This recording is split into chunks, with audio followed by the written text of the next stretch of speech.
Hello, good morning, everyone. Maybe I'll give you 5 seconds to turn on your translation when you need it.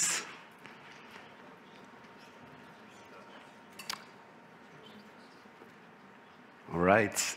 So hello and good morning. My name is Niels van Paemel, and I work for the Belgian Foundation Child Focus. So it's the Belgian Foundation for Missing and Sexually Exploited Children. You might also know or remember us as a partner also of InSafe, the umbrella organization of all the safer internet centers in Europe. So we only have 20-25 minutes of time, so let's just jump straight into it. Today, we're going to talk about the rise of transactional sexting and self-generated content. It sounds very complex, but in the end, it's very simple. It's about sexting in exchange for a transaction. So we will be talking mostly about how young people, mostly girls, are using platforms to sell nude pictures or videos. We will be talking about how we maybe are thinking right now, oh my God, today's youth, they have a big problem. In my days, this would never be the case. No, well, that's why I will take you back in the beginning, and we will talk about our society and the example we as adults are giving to our children. Wait, huh? Yes. Because to understand this phenomenon a little bit better, we need to go back and look at the media, for example, from a broader perspective, and the sexualization of culture. The role that the media plays in this story as a mirror of our society is enormous. As an example, the sexual objectification in advertising, it contributes to harmful gender stereotypes that normalize sexual violence against women and girls. And what do I mean with this? Well, these advertisements, they show us how we as a society look at certain topics. Advertisements, they can set a standard for what a culture, our society, decides what is normal.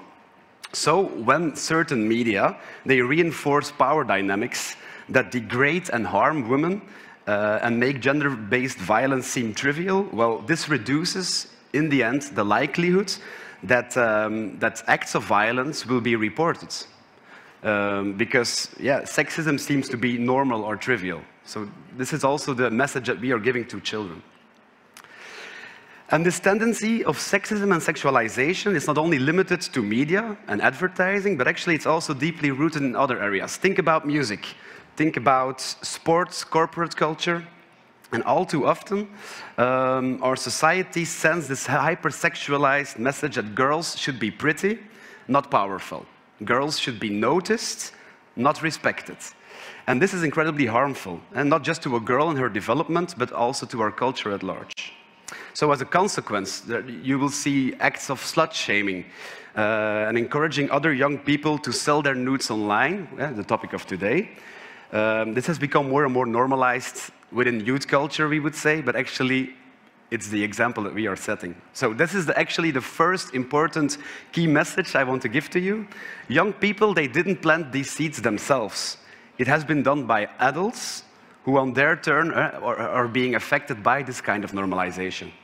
So we need to stop blaming teenagers for problems that we actually have in our whole society, in our very own adult world. So actually, everyone has to win with breaking down certain stereotypes, this kind of stereotyped behavior. Because these stereotypes are not only harmful for girls, but also for boys. Boys, they see, for example, how their bodies are portrayed in relation to girls, and they internalize the notion that success and attractiveness, they are tied to dominance, power, and aggression. And also these stereotypes, they have a very big role to play in the amount of calls that we get. For example, at Child Focus, so we are the Belgian helpline. When things go wrong online, we will get the phone calls. And we see there's a rise in cases of problematic sexting, or what we call today the non-consensual sharing of intimate images. They are on the rise, and we see that boys, they are collecting girls' nude pictures as if they were just collecting Pokemon cards, you know? And at the same time, those boys are being taught that slut-shaming is a very normal thing to do, and it does not require any form of introspection, because introspection, thinking about feelings, talking about feelings, that is not a male thing to do. But actually, that is something that we should change. That is our role that we have. We need to learn to boys that it's okay to talk about your problems. And we see this actually all over Europe right now. Also at the helplines. When we get phone calls, when children call us, it will mostly be girls. And it's not because girls are not because boys are not facing any problems. It's because they never learned how to reach out when things go wrong. And actually, then we cannot be surprised when academics are seeing a correlation between boys not reaching out and the much higher suicide rates that we see with boys and men. There is actually a link there. So, of course, it's not linked only with sexuality, but it plays a very big role. So, to end this slide, I just want to say, like, we need to learn boys how to talk, how to open up, and how to become less toxic. So far, the introduction. So, transactional sexting, it's actually a term that we invented together with Belgian researchers. So, somebody does sexting, so the exchange of nude pictures or videos in exchange for a transaction. It can be money, it can be gift cards, can be material gifts. And there is a real business model behind it. For example, who in this room has heard about OnlyFans? Put your hand up. You can be honest? Okay, let's say about 30%. Actually, this is a platform that is the most popular behind this. So you sell your body online, and the platform, they make sure you get the money. So they take 15 or 20% of your income.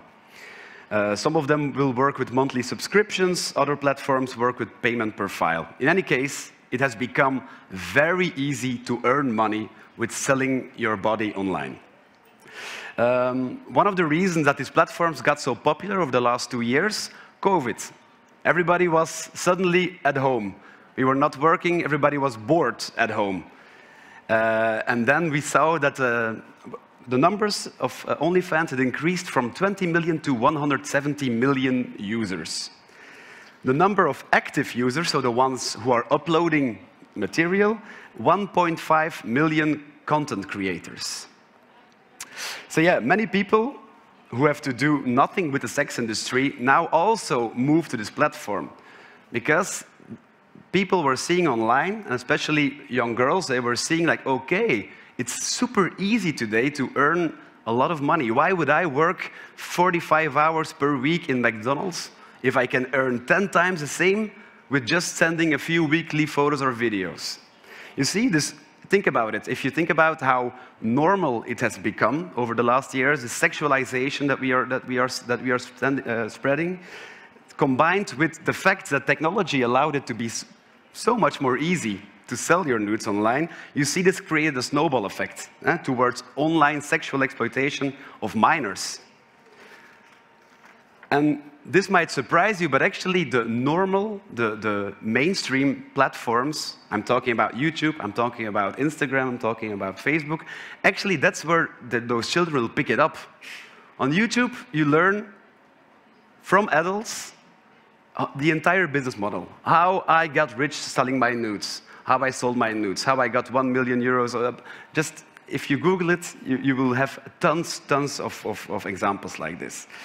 So, and also the question, if you look at famous young people's Instagrams, you will see the question, do you have OF? Do you have OnlyFans?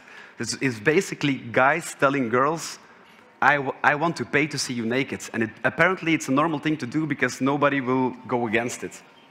So the more that I dived into this understudied phenomenon, the more I saw the business model behind it. And the business model is also made by those adults. And in 4 easy steps, I will show you how they do it. So, suppose you want to get rich by selling your nude pictures. So what do?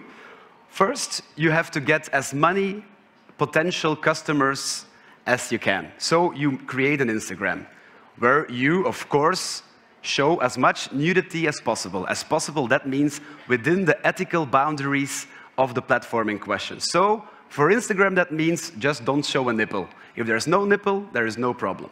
So you have your sexualized content on there, and of course, the young, horny teenagers, boys, will follow you, and you will have 1 million followers very easily. So that's where you get your followers, but that's not where you get your money. Step 2, on Instagram, or on every platform, you can have link in bio, which means there is a link that you click, and then you can have all your different platforms all together there. So what those people will do is they link their Instagram to their TikTok, and they will put it together with their OnlyFans account. So that's how everybody can see, okay, there you have to pay, but you can see more. There you can see this nipple. For a young teenage boy, this is where they will want to go, of course. And actually, the algorithms will do the work for you then.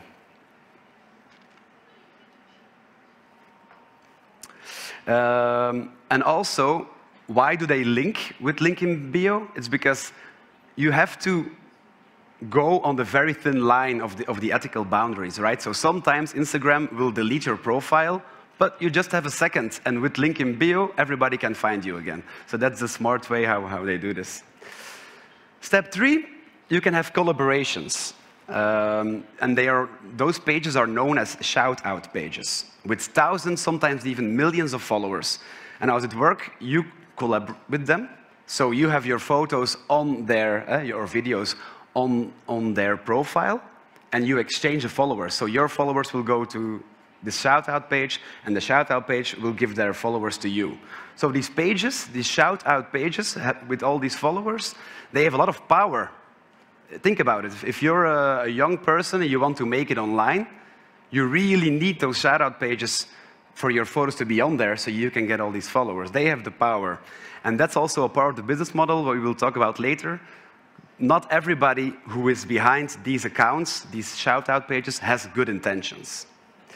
And step 4, of course, and that's what's happening right now, you just see real minors copying your business model and trying to sell their nudes online. So this is where we are today. When OnlyFans, they received a lot of justified criticism because we were seeing that young people, minors, were doing the same online, because it was quite easy to just go around it and make your profile. Today, because of the criticism, it's got impossible, because you will need your ID, photos of your ID, they will really check your background. So it's impossible to do it now. But do you think that now everything is solved? No. The problem is that young people will do it under the radar right now. They cannot sell their nudes on OnlyFans, but they will sell it through Snapchat, through Instagram stories. They will find ways where they can find adults who, or minors who want to buy their material. So this is where my guest of today comes in, because I had a contact beginning of this year with a Belgian journalist. And he asked me, Niels, I want to write something about sexting. And I was like, okay, yeah, I can help you with this, but if you want to write about, everybody's writing about sexting and it's always the same. But if I were you, I would go undercover and go check this world of transactional sexting and see what happens, because nobody has done this before. And he listened to me, and this is what I'll be showing you right now, Jeffrey explaining his undercover research within the world of transactional sexting.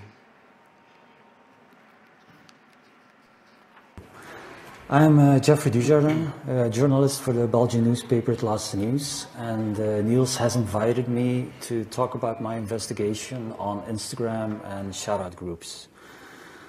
So, first of all, what are shout-out groups? Shout-out groups are pages on Instagram where people can promote themselves. They can send a picture to the owner of that page, and that owner can then post the pictures and their username on the page. But in that world, there's also a world beneath it all, where children are being extorted, abused, and child pornography is being traded. So the first breakthrough in my investigation came when a shout-out page posted a story, a picture that remains visible for 24 hours. And it just said, sent CP links, sent child porn links. So at that point, I knew there was a world beneath it all, a world where child pornography was being traded. The next step I tried as a journalist was trying to talk to the owners of the pages, trying to talk to girls who were actively involved in those pages, but no one would talk to a journalist. So I had no other choice than to go undercover, to make a profile page myself, completely fake, with a profile picture that was generated by artificial intelligence. And also a picture of my cat and a Fortnite picture, yeah. So at that point, the second step, I contacted a Belgian girl who was active on those pages, who was being posted.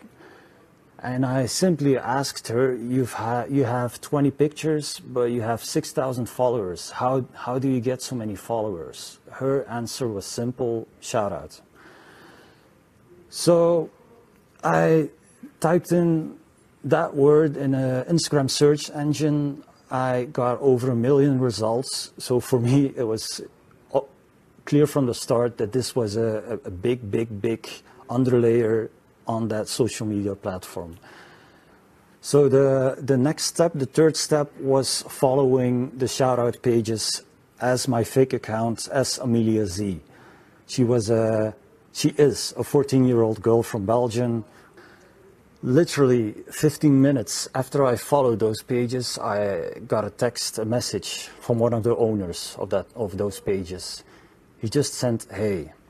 He knew what he was doing. He replied quick, he replied clear, and he wanted to inform me about how his page works, how girls get involved.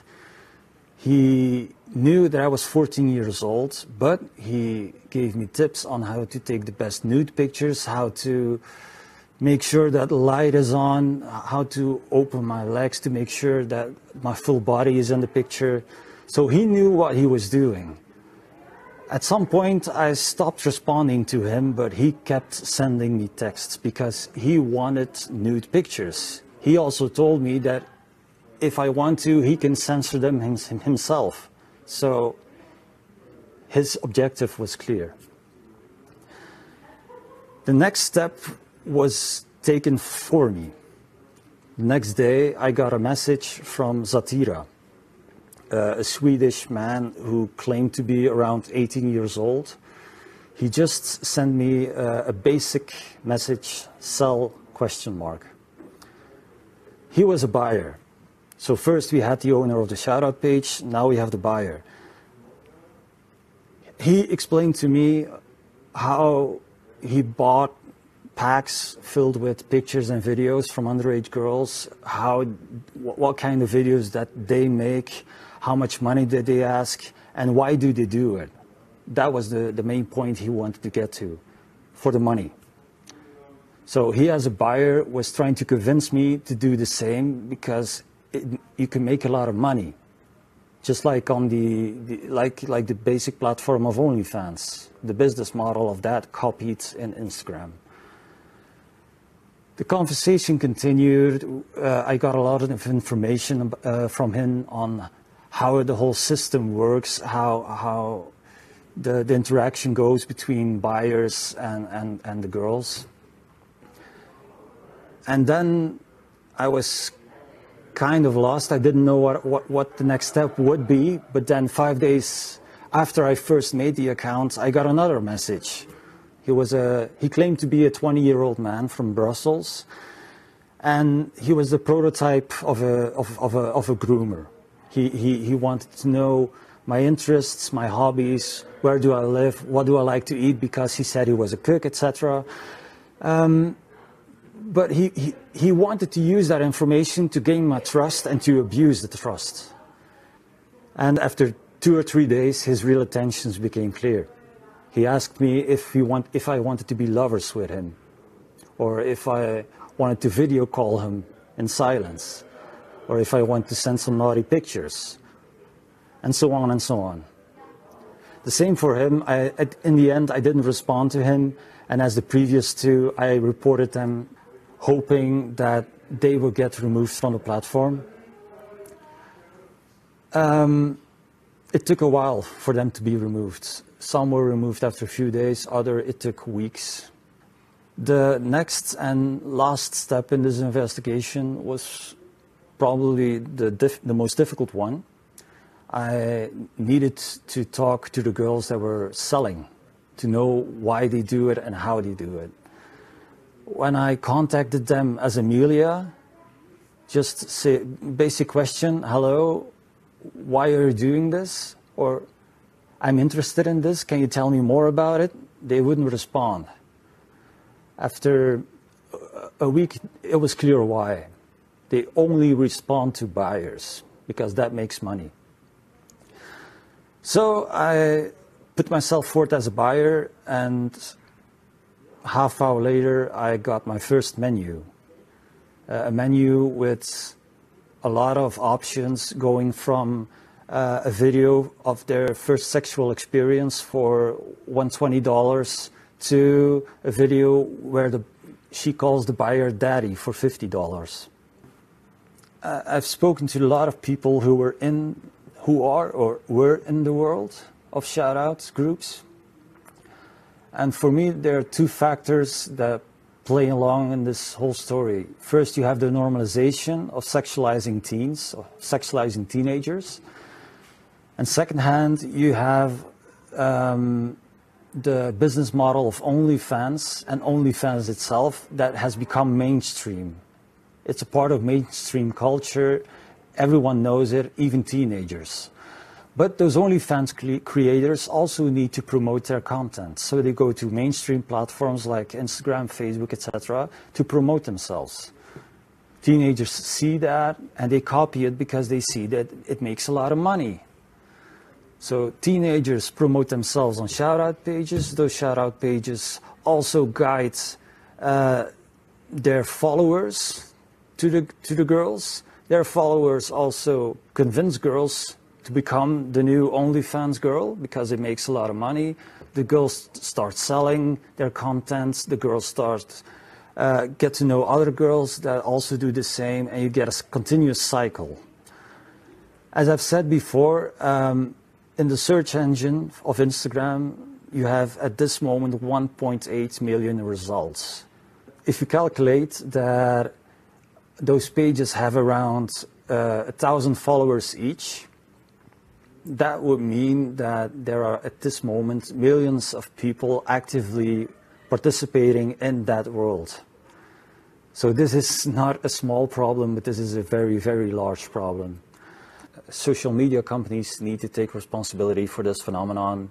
They also need to protect their users from the criminal underworld that is currently growing and will never stop growing if they don't take any action. They can determine the rules, they can determine the guidelines to ensure that their users are safe. So this was the conclusion of my investigation. I tried to do a quick summary. If there are any other questions, you can also ask Niels. He will know because I've told him everything. And you can also contact me. Niels has my contact details. So, thank you. I know everything he said. Well, that's maybe not true. I will give the applause to him when I see him in Belgium. All right, so I have 2 more minutes. I'll try to summarize like what to do from here with this whole story in 2-3 minutes. So, as Jeffrey explained, this is turning out to be a very complex story, right? It's not only about the selling, it's about adults who are trying to groom young people online, trying to exploit them sexually. It's about young people thinking that it's okay to sell nudes online. It's about young people, young guys asking girls to sell their nudes. It's so multifaceted that it's actually, we need to think more about this actually. So we see underage girls being pushed into selling self-generated content. Some of them because they want to do it, some others because they are being pushed into it. Sometimes it's because their peers do it, and other cases suggest that they just learned it from adults, they saw it on YouTube, and they were like, okay, that seems like a very good idea. But in any case, it doesn't matter if a girl that is 14 years old who sells her nudes, it does not matter if she wants to do it or not, because that's in her head. She might think it's okay and that she wants to do it. It stays sexual exploitation. And the images that she is selling, it's still CSAM. With CSAM, I mean child sexual abuse material. And that's something that we need to really reflect on. It's not because a girl that is a minor thinks that she is doing something voluntarily. It's never the case. It's never voluntarily, it's always abuse. So what do we see here? It's different types of sexual exploitation altogether. First of all, as I said, CSAM, child sexual abuse material. 2, NCII, which basically stands for sexting that went wrong, the non-consensual sharing of intimate images. A third one is grooming, so adults trying to gain the confidence, the trust of young people in order to exploit them sexually later. And the last one, sextortion, because sometimes it's young people who are being extorted with their own pictures. When somebody is saying, okay, I have your photos, if you don't want me to tell your mom or your friends, I will send it to them. I will not do it when you send me more. You see, this also happens. So it's basically a very complex, multifaceted phenomenon.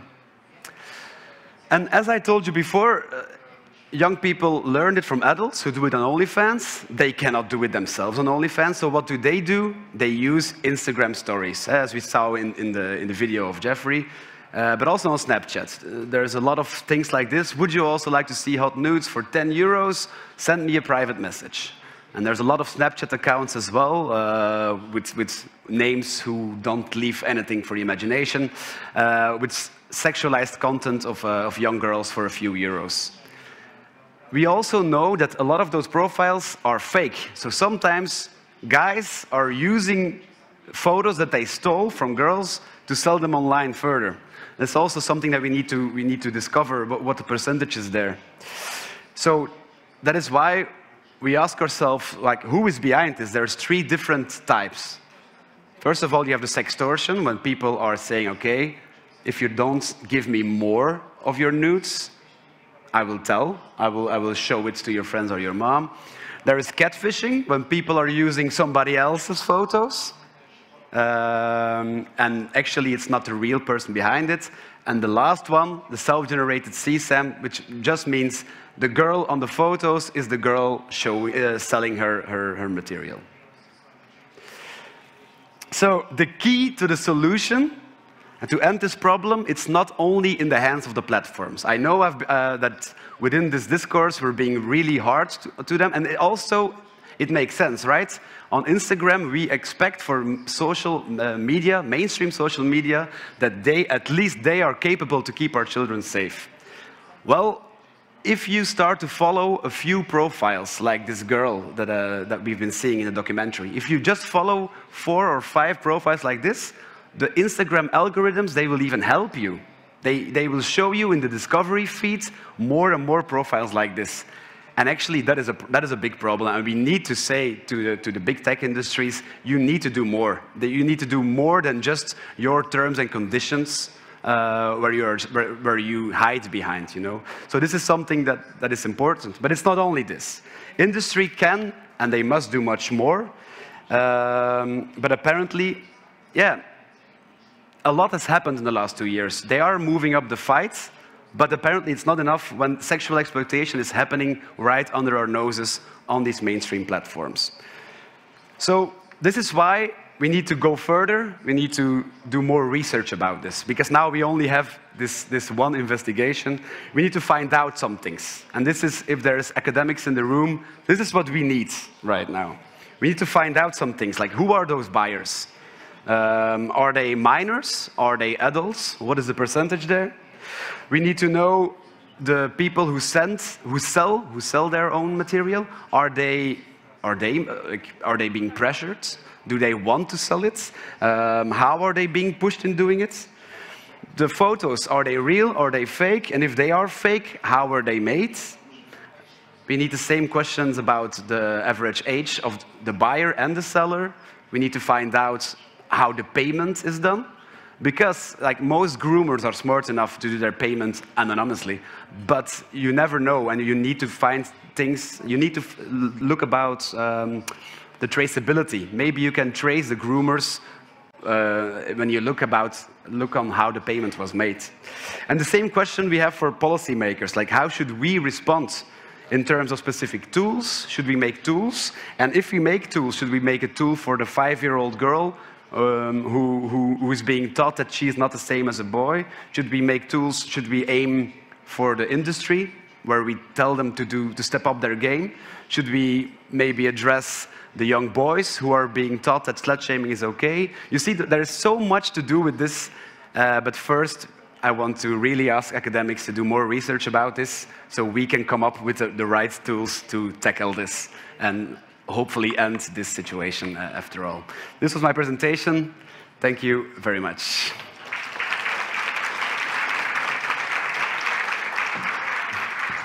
Czy macie Państwo jakieś pytania do Nielsa? Bo Państwo... Do you have any questions to Niels? Because you can post your questions online, but since you are here in the room, I encourage you to raise your hands and ask your questions. Are there any? Oh, we have one.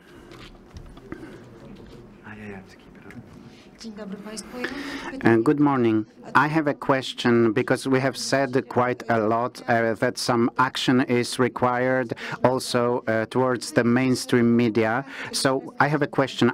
You have published this journalist's investigation. Have you heard anything back from the social media? Yeah.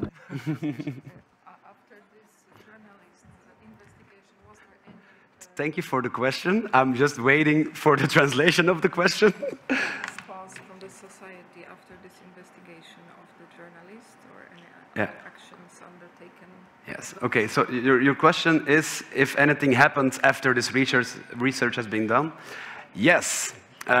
So when we showed this, he's a journalist, right? So it became page 2 and 3 in the biggest Belgian newspaper. The next day, there were questions in the parliament for the minister, the Belgian Minister of Justice, and a lot happened since then. He arranged a meeting with Facebook, with Meta, because they are the owners of Facebook and Instagram. Next week we had a meeting together, and where we talked about this phenomenon and the things that we could do about also their algorithms and how they are actually helping it. So we talked about this connection, and that we should have this fight together. We are not against the social media, but we are having this fight together. We need to take this into our hands. So yes, a lot has changed since then, but of course it's still happening. It's not something that we can stop. We just need to monitor, see what the real problem is, and work at this. Because, as I told you, it's also a problem within our society. Young people, they think they can sell their material because the society thinks it's normal. So this is also something that we, as adults, have our role to play and can change the things. But of course, we will need politics, we need industry, we need Facebook to all together try to work around this. Okay, it doesn't work. That's too hard. We have another question to you. Okay. Are there any statistics of suicide attempts after they see some problem, or just sextortion or any other situations like this? Pytanie jest tutaj z sali, czy są jakieś statystyki? So the question is about some statistical data concerning suicide attempts following publication of some intimate photos online. Because, of course, at Child Focus, we are a helpline, but not every time something happens, we get a phone call. So I will not say a number, but of course what we see, and this is what I talked about in the beginning of my presentation, reaching out when something goes wrong, having a person of trust is the most important when things go wrong. If girls or boys are exploited online, or there is somebody with bad intentions talking to them on Instagram, the most important for a young person is to be able to talk with a person of trust. If it's your mom, it's great. If it's not your mom, and if it's just a teacher at school or somebody at the local Boy Scouts, it doesn't matter. Just being able to talk about it.